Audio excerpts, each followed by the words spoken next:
మనం ఇప్పుడు భాగ్యనగర్లో హైదరాబాద్లో ఒక లెజెండ్తో ప్రయాణం చేస్తున్నాం.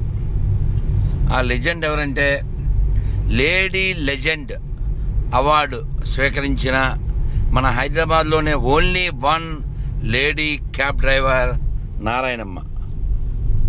నమస్తే అండి. Thank you. సో ఆవిడ డ్రైవింగ్లో మేము ఇప్పుడు ప్రయాణం చేస్తున్నాం. అయితే అంటే ఆవిడ గొప్పతనం, ఆవిడ కుటుంబం కోసం 10 ఏళ్ల పాటు ఆటో నడిపారు, 10 ఏళ్ళ నుంచి క్యాబ్ నడుపుతున్నారు. కానీ అలా ముచ్చటిస్తూ మేము ప్రయాణిస్తుంటే చాలా హార్ట్ పెయిన్ కలిగినటువంటి మాట ఏమిటంటే, వాళ్ళ అమ్మాయి ఎంత వచ్చిందమ్మా ర్యాంకు? 3600 ర్యాంక్ వస్తే మెడికల్లో సీట్ రాలేదు. ఎందుకు సీట్ రాలే?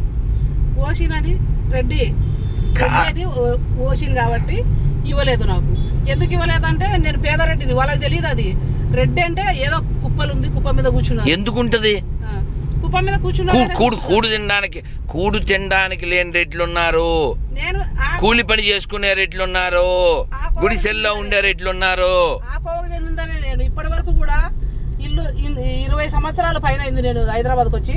ఇంతవరకు నేను క్యాబ్ నడుపుకొని, ఆటో నడుపుకొని, కిరాయిలు కట్టుకొని బతుకుతున్నా తప్ప ఇంతవరకు నాకు సొంత ఇల్లు లేదు. కిరాయిలు కట్టుకోవడానికి, కరెంటు బిల్లు కట్టుకోవడానికి సరిపోతుంది, పిల్లలకి ఫీజులు కట్టుకోవడానికి సరిపోతలేదు. మరి ఇప్పుడు మీరు కొంచెం కటువుగా ఇంకో మాట అన్నారు, హట్ అయిపోతారు. మతం మారి కూడా కులం పేరుతో జీవిస్తూ రిజర్వేషన్లు పొందుతూ ఉంటారు. వాళ్ళు ఏ మతం అన్నది కూడా పక్కన పెడదాం. కానీ ఒక నీతి లేని వాళ్ళకి ఆ కులం ఆధారంగా వాళ్ళకి 10,000 20,000 వచ్చినా వాళ్ళకి సీట్లు వస్తాయి, అంతే కదా? అంతే. వాళ్ళకు ఏమనంటే మాకు రిజర్వేషన్లు ఉన్నాయి, మాకు బీసీ రిజర్వేషన్ ఉంది, మాకు ఎస్సీ రిజర్వేషన్ ఉంది, ఎస్టీ రిజర్వేషన్ ఉంది అంటున్నారు. మేము ఓసీ కాబట్టి ఏం లాభం? ఇంత కష్టపడి 3600 ర్యాంకు తెచ్చుకొని ఏం లాభం?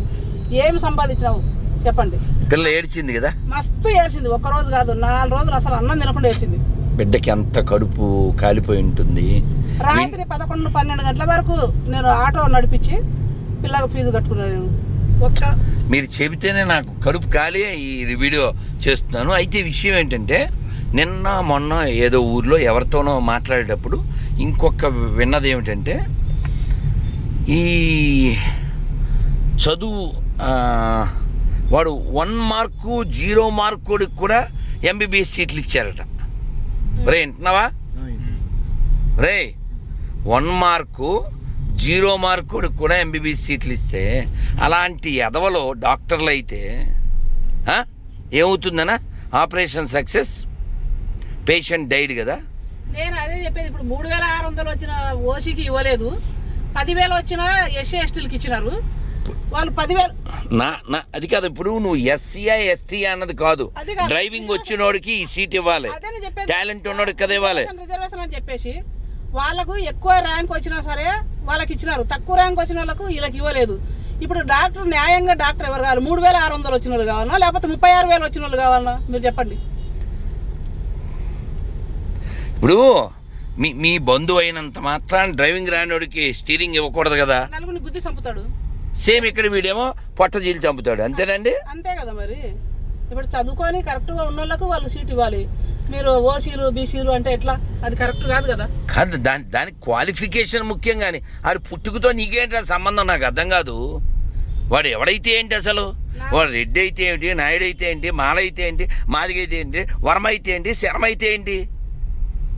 అదే కదా అర్థం కాని పరిస్థితి. ఇప్పుడు డ్రైవింగ్ వచ్చినోడికే స్టీరింగ్ ఇవ్వాలి, టాలెంట్ ఉన్నోడికే ఆ ఉద్యోగం కానీ అది కానీ ఇవ్వాలి, విద్య పొందడానికి ఫెసిలిటీస్ ఇవ్వాలి. రిజర్వేషన్ పేరు మీద అనర్హుల్ని కూర్చోబెడితే ఇప్పుడు 35 మార్కులోడేమో హెడ్ మాస్టర్ అవుతాడు, 92 మార్కులు వచ్చినోడేమో అటెండర్ అవుతాడు. క్వాలిఫికేషన్ ఉంది. ఆడు ఎవడ ఏ కాస్ట్ అయితే ఏమిటి? జాషువా గారు, గుర్రం జాషువా గారు ఎంత గొప్పోడైనా. కాబట్టి కులం ప్రధానం కాకూడదు, వాడి టాలెంటు, వాడి స్కిల్సు, వాడి అర్హతే ప్రధానం కావాలి. ఇలాంటి మార్పు రావాలని కోరుకుందాం.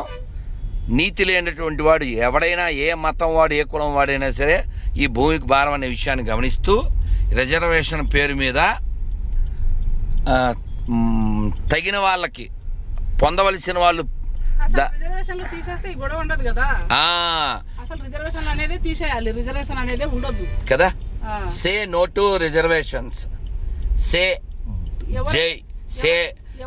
Yes to qualifications. ఎవడైతే కష్టపడ్డాడో వాడే తినాలి, ఎవడైతే చదువుకున్నాడో వాడికే ఉద్యోగాలు రావాలి తప్ప చదువుకోనోడికి నేను అవాపరగా తిరుగుతా నువ్వు తెచ్చిపెట్టు అనేటోనికి కాదు కడుపు నింపాల్సింది కదా. రిజర్వేషన్ పేరు మీద మంచి జరిగితే మంచిదే, కానీ మంచి వాళ్ళకి చెడు జరిగితే ఆ రిజర్వేషన్ వల్ల ప్రయోజనం ఏంటి చెప్పండి? అంతే కదా. ఇప్పుడు 10 మంది దోశ మీరే చెప్తారు కదా, 10 మంది దోశలైనా ఇచ్చి పెట్టచ్చు కానీ ఒక అవును అవును అమాయకుల్ని శిక్షించకూడదని. అవును. ఇప్పుడు నా కూతురు అమాయకురాలే ఆ విధంగా చూసుకుంటే.